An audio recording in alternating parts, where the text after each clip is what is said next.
Fala galera, bora para mais um videozinho top aqui do nosso canal do Vascão.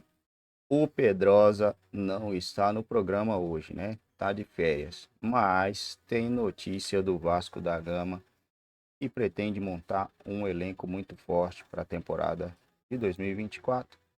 E agora a despedida de jogadores, né? Despedida de mais um jogador que não ficará no Vasco para a próxima temporada. Se você ainda não é inscrito aqui no nosso canal, já dá essa moralzinha aí pra gente, se inscreva no canal, deixa o seu like e comenta aí quem vocês querem ver no Vasco para a próxima temporada, se vocês estão otimistas, né? Com a possibilidade do Vasco brigar ali na parte de cima da tabela, brigar por título, que é o sonho do torcedor. Quero estar deixando os créditos ao canal SBT Rio, o link na descrição. Vasco um pouquinho, o Vene Vamos. Casagrande, o Alex Teixeira tá fora do Vasco. O Careca de HD, nosso Lucas Pedrosa, já tinha antecipado isso por aqui no drone dele e o clube confirmou, informou a saída do atacante por meio das redes sociais. O Alex foi contratado em 2022, após 12 anos de futebol internacional, ele ajudou o time no acesso à Série A, mas nessa temporada ele não se firmou. Mas assim, é um grande vascaíno, chegou com um grande amor e vai... Acho que ele sai com dever cumprido, a sensação de dever cumprido, o cara que deu a vida aí dentro de campo quando ele foi utilizado. Fora de campo ele ajudou bastante, eu tenho certeza disso, porque é um cara que tem o espírito vascaíno, um torcedor. A gente costumava falar aqui que era um torcedor dentro de campo. E é isso, dever cumprido, acho que ele tem que ficar feliz pelo que ele fez nessa passagem dele pelo Vasco. Acho que o torcedor vascaíno tem que ficar grato também. E agora ele vai seguir a vida dele. Repito o que eu falei nos últimos dias, o Vitória é um clube que conseguiu acesso aí, vai jogar a Série A em 2024 e tenta a contratação desse jogador, tem conversas em andamento. Mas vamos ver se vai ser concretizada essa negociação. Depende do que ele deseja agora para a carreira dele também. O movimento do Vasco da Gama, Vene Casagrande, é aquele movimento de final de temporada, mas de quem está chegando com a cara nova, né? Eliminando aqueles jogadores que podem ter um custo alto, talvez não um retorno do que se espera para o momento. O Alexandre Matos já falou dessa questão e, inclusive, um tal de Vene Casagrande foi duramente criticado só porque ele apurou e informou, né? Apenas isso. Não terão contratações caríssimas. Aqueles 240 milhões, na verdade, eles vão servir para um todo e não só para contratações. Pelo contrário, contratações aí vai ser um outro momento, ou contratações pontuais, ou com uma verba em que caiba no bolso do Vasco. Esse dinheiro vai para CT, esse dinheiro vai para pagamento das questões do Vasco, não só para reforços. Mas o Alexandre, que é um cara muito inteligente, vai dar o bote certo no mercado, Vini. Eu não tenho dúvida disso. Fernandinha, quando a gente diz que o Vasco não vai fazer contratações de peso, não quer dizer que não fará contratação. Exato. Porque o torcedor ele pode entender dessa maneira. O Vasco vai fazer contratação, mas não é contratação de parar aeroporto. A verdade é essa. Como foi o Payet, né? Como foi o Payet. Inclusive, o Payet hoje ele tem um perfil que não faz parte do perfil de contratação que o Vasco deseja nessa janela de transferência. Por exemplo, a idade. O volante Fernando, um jogador que a torcida do Vasco tanto queria a contratação. O Vasco não tentará a contratação por entender que ele não tem perfil nesse momento. O perfil qual é? Idade. Ele tem 36 anos. Inclusive o Cruzeiro é um clube que está tentando a contratação dele e ele tenta sair do Sevilha. O Vasco vai ser tímido nessa janela de transferência. Vai focar na reformulação do elenco para 2024. E só uma informação rápida, o volante Souza, que estava fazendo tratamento lá no Vasco, que estava sendo cogitado no Vasco, Sim. ele está voltando para o futebol turco. Eu não sei pronunciar. Besiktas? Não é o Besiktas, não é clube grande do futebol turco, não. Mas ele está voltando para a Turquia. Se você quiser, eu leio aqui. Não, ninguém tá. Ninguém tá. Mas enfim, só ninguém fica a vai informação. saber qual é o clube. Exatamente. Né? Ou se vai saber. B alguma coisa. Se você quiser ver.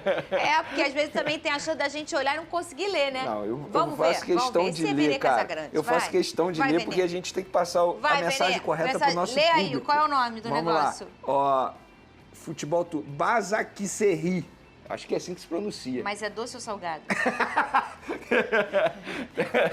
queria sem canela. Junta por os favor. dois, pô. É misturado. Vamos falar do meu fogão, Penha. O meu fogão. Mas, cara, esse aí eu acho que vem é só dar a camisa pra ele. Tem alguma coisa, Nicola?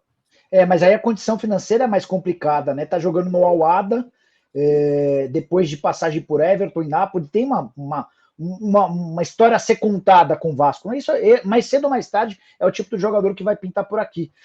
Só não sei a condição financeira, só para resgatar um pouquinho antes de entrar aqui, estava falando com essa pessoa do Vasco, ela estava me explicando processos, as etapas que precisam ser cumpridas, e o que eu senti é de que o Vasco, nesse primeiro momento, ou nessa temporada de 24, ainda não vai ser o Vasco que vai concorrer, por exemplo, com o Palmeiras e com o Flamengo pelas principais contratações. E aí, se a gente voltar um pouco no tempo, acho que houve um erro na forma como o pessoal da 777 se comunicou, né? Porque havia essa promessa de que o Vasco concorreria com todos os clubes brasileiros. A percepção no ano passado não foi essa, e para esse ano de 24 isso deve se repetir. A história que o Vasco pretende contar com a 777, pelo menos foi o que a pessoa me falou, é de ir melhorando a espinha dorsal. O Edmundo estava falando no começo do programa. O Vasco já tem 60% do elenco. A ideia é terminar a temporada de 24 com 80%. E aí você vai fazer os ajustes pontuais para trazer as cerejas do bolo, aí as estrelas de vez. Não acho que o Alan e o Felipe Coutinho, que é outro cara que a todo momento é especulado pelo torcedor do Vasco, possam pintar por agora. Eu ficaria surpreso.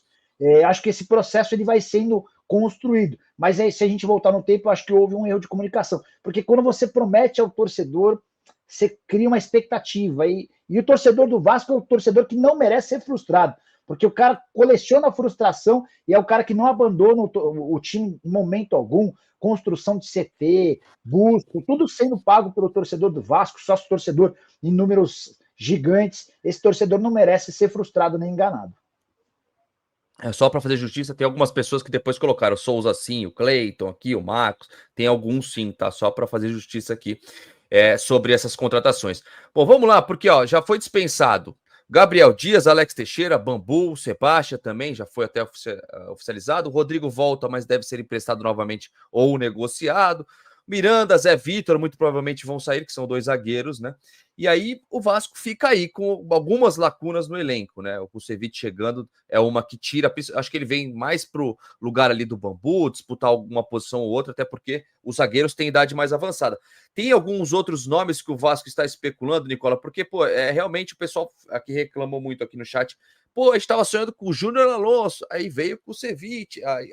Essas especulações acabam frustrando também o torcedor. Mas tem algum nomezinho grande aí, ô Nicola? Hoje surgiu, só uma coisa, do Júnior Alonso, o Júnior, não sei se mexeu com o torcedor, mas aquela postagem em que ele põe a bandeirinha do Brasil indicando que vinha para cá, fez com que muito vascaíno já festejasse, e a imprensa, como um todo, os setoristas do Vasco, quase todos trabalhando com a informação de que o Alonso estava indo para o Vasco, né? O Alexandre Matos, por outro lado, dizia não sei se a questão é financeira, não sei se esse negócio ainda pode ser retomado, porque tem as etapas a serem cumpridas, mas hoje surgiu um novo nome, surgiu o nome do Nathan Silva, zagueiro de 26 anos de idade, brasileiro, jogador formado no Atlético Mineiro. Ele precisou sair do Galo para ter um pouquinho mais de espaço. Quando ele volta para o Atlético, é campeão brasileiro, bom jogador, foi vendido para o futebol mexicano por 4 milhões de dólares, é titular absoluto por lá. Para trazê-lo, certamente vai haver a necessidade de um investimento talvez até superior a esses 4 milhões de dólares. Jogador rápido, de bom 1 contra 1. Para mim é superior à maioria dos zagueiros que o Vasco tem. Você gosta, Ed? Gosto muito. Eu acompanhei muito de perto, né? Porque ele foi emprestado ao Atlético Goianiense. Exatamente. E aí o Cuca chegou lá no Atlético e trouxe ele fez uma dupla de zaga com o Hever ótima, e o Hever já com uma idade avançada, e ele veloz, saía no combate, enfim, fizeram uma dupla sensacional ali quando o Atlético foi campeão em 2021. Gosto muito do jogador, mas também imagino que seja uma contratação cara, né? Agora, não tem mais jogador barato, jogador bom e barato. O tal do BBB, bom, bonito e barato, no Brasil está cada dia mais escasso. E é só uma qualquer jogador hoje vale 4 milhões de euros, cara. Pode falar. E detalhe, né? É uma máxima que existe há muito tempo no futebol e ela segue valendo. Quanto mais para trás você joga, na teoria, menos você recebe de salário e menor é o seu custo numa operação, na teoria, né? Então, o Edmundo, atacante, é o maior salário, o jogador mais caro do elenco. O meio atacante é o segundo, é o volante. Você vai recuando, na teoria, são jogadores que vão ficando mais baratos. E mesmo os zagueiros, a gente já falou de Veríssimo a 8 milhões de euros. O Beraldo está sendo comprado pelo PSG por 20 milhões de euros. O PSG fechou, acertou os últimos detalhes, negócios intermediados pelo Bertolucci, 20 milhões de euros pelo Beraldo do São Paulo e 22 milhões de euros pelo volante Moscardo, do Corinthians. até para quebrar um pouquinho dessa regra que eu estava contando dos defensores na teoria valendo mesmo. Mas aí pega a idade de 20 anos do Beraldo, de 18 do Moscardo, dois caras com enorme potencial, né? Então, a PSG contratando esses caras e pensando a médio e longo prazo, são caras que, de fato, têm muito potencial. Mas não existe mais jogador barato, né? Infelizmente, para o futebol brasileiro, essa entrada de mais grana, especialmente com direitos de transmissão, ela se refletiu em maiores salários e custos maiores das operações. Tem muito clube que não se apegou ao fato da necessidade de investir em categoria de base e de fazer melhoria na infraestrutura, né, de centro de treinamento, de estádio. Os caras estão nesse leilão maluco de contratação de jogadores. Mas só para arrematar e devolver a bola para vocês, o Vasco foi o segundo clube que mais investiu em reforços na temporada de 23. Vasco e Bahia ficaram praticamente empatados, 114 milhões de reais com contratações para cada um desses clubes. E 114 milhões apenas com direitos econômicos. Então você pega um jogador que veio de graça não existe, mas sem aquisição dos direitos econômicos nem está contemplado nessa relação. Então já foi um Vasco que fez investimentos, só o Flamengo gastou mais, algo na casa dos 208 milhões de reais. Esse cenário deve se repetir para o ano que vem, com Vasco e Bahia gastando bastante, entre as SAFs talvez as que mais gastem, e com o Flamengo tendo essa capacidade de investimento também bem alta. E as casas de apostas também, colocando dinheiro no Master de vários clubes, aumentando mais ainda valores agregados, etc. Isso tudo. E a irresponsabilidade de alguns clubes pegando e botando dinheiro em jogador mesmo sem ter condição também. O William tá perguntando do Moisés. Eu boto o William, que é o nosso membro, mas muita gente está perguntando sobre o Moisés, jogador do Fortaleza. É Fortaleza? Era do Fortaleza, está no Cruz Azul do México. Que era do Fortaleza, agora está no Cruz Azul do México. Muita gente falou que o Vasco estava tentando trazê-lo para ali brigar por posição com o Verratti. Tem alguma coisa, Nicola? Bem do Ferretti, ele é mais um atacante de lado de campo. Esse cara surge tarde, mas surgiu bem na Ponte Preta, foi para o Fortaleza, arrebentou no Fortaleza. Foi a maior venda da história do futebol nordestino, algo na casa dos $5, né? E era um cara que o Vasco namorava antes mesmo da chegada do Alexandre Matos. Acho que deve estar fazendo parte desse processo de absorção das informações, de negociação, para depois repassar. Eu acho que chegaria para ocupar um papel importante, para brigar com o PEC por titularidade. É alguém que, na minha opinião, seria importante. Só uma resposta aqui, ó. Dei uma cutucada aqui na pessoa para perguntar sobre Bruno Mendes, a resposta foi não. Que o Bruno Mendes não vai ser contratado pelo Vasco. Eu imagino, tá, Gui, que a negociação do Bruno Mendes ela já esteja selada já há algum tempo, a história do pré-contrato, né? E aí o Bruno, por respeito ao Corinthians, está guardando essa informação para os últimos dias do ano, talvez até para 1º de janeiro, para tentar não sair com a imagem arranhada, porque é um cara que custou 22 milhões de reais e sai do Corinthians sem qualquer receita. O Akiro tá mandando superchat, mas não falou nada. Obrigado. Depende do que você tá pensando. Não vai trazer grandes atletas. Quem? Não vai trazer o Hulk, não vai trazer o Dudu do Palmeiras, não vai trazer jogadores desse nível. Mas bons jogadores hoje são caros também, né, Edmundo? Então é meio interpretativo você falar sobre grandes jogadores, né, Edmundo? Eu tenho a informação de que não é na temporada de 2024 que o Vasco vai estar no patamar de Palmeiras, Flamengo e Atlético Mineiro, em termos de contratação. Pode até ser que faça uma campanha igual ou melhor do que esses clubes, porque é um gigante, tem uma torcida sensacional e tem uma espinha dorsal. Você encontra ali 1 ou 2, 3 atletas nas categorias de base, que sempre foi uma coisa que acontecia corriqueiramente no Vasco da Gama, mas não é esse o cenário que se apresenta. Palmeiras não faz tanto investimento em compra de jogadores, porque tem ali, na boca do túnel, jogadores espetaculares que, com certeza, serão destaques no futebol brasileiro e jogadores de seleção brasileira, porque eu acompanhei de perto. John, Luiz Guilherme, Messinho, outro meia que era da seleção sub-17. Tem o Kevin, que é atacante de lado de campo. Kevin. Tem jogadores sensacionais. E estão esperando o melhor momento de colocar esses jogadores para serem, de fato, titulares com a camisa do Palmeiras. Citei o Palmeiras como exemplo, porque o Vasco sempre fez muito bem essa transição da base para o profissional. Então, é preciso também fazer um investimento na base para que o Vasco revele mais jogadores para o time principal e os aproveitem, né? porque nessa temporada de 2024, embora o trabalho do Ramon Dias tenha sido excepcional, né? Em algum momento ali ele preferiu o Sebastião ao Figueiredo, o Serginho ao Eric Marcos, e aí sem falar da grande revelação do Vasco nos últimos anos, que é o Rayan. Eu sei o nome dele também. Sem falar do Rayan, que é grande, é forte, e ele precisa ser trabalhado, as etapas precisam ser rapidamente ultrapassadas, né?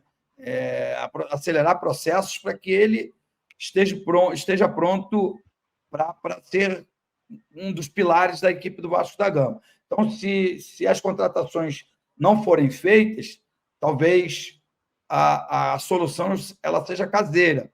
Mas eu acho que isso precisa ser comunicado, né? Como disse muito bem o Nicola, há um ano atrás, disseram que para o Vasco, para o torcedor do Vasco, que o Vasco estaria no patamar do Flamengo, Palmeiras, Corinthians e Atlético Mineiro e outros tantos times.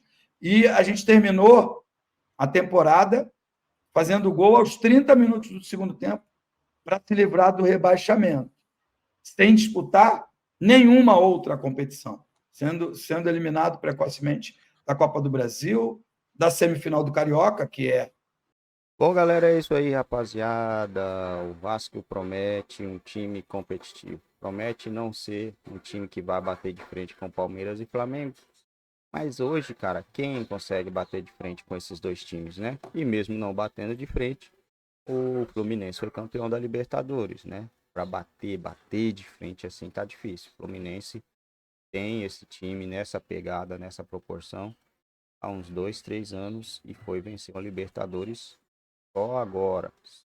Então o Vasco monta um time competitivo, monta uma equipe boa para quando essa equipe tiver uma casca, uma confiança, né? Aí sim bater de frente e quem sabe aí beliscar algum título de importância, né? Uma Libertadores, uma Copa do Brasil, Campeonato Brasileiro. Hoje eu acho que o Campeonato Brasileiro ele é o menos visado pelos clubes, né? Mais visado aí é Copa do Brasil e Libertadores. Se o Brasileirão cair no colo, óbvio que ninguém vai deixar escapar, né?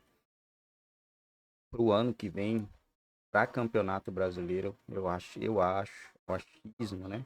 Acho que o Flamengo largará muito na frente aí para conquista de Campeonato Brasileiro, pelo elenco e pelo treinador que tem. Pode acontecer uma reviravolta?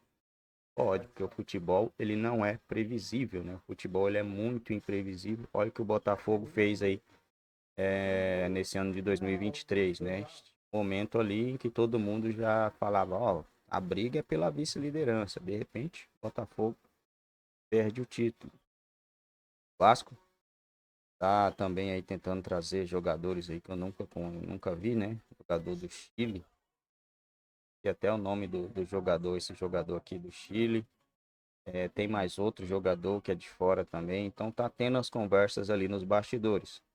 Óbvio que o cara não vai confirmar, né? Ninguém vai confirmar que tá atrás de jogador X ou Y para não dar aquela concorrência, para não gerar, como é que fala o nome? Disputa por jogador, o outro time não ir lá, abrir o olho e falar, opa, esse cara aí, né? Então, acho que tudo que for feito vai ser feito bem na manhinha e jogadores só vão chegar jogadores depois de dia 1º. Por enquanto é só sondagem, conversa. Aí depois do dia 1º, depois que acabou as festas, que o ano começar, aí a onça vai começar a beber água, né, pessoal? Então, calminha aí que já a gente vai ficar sabendo como será o time do Vasco.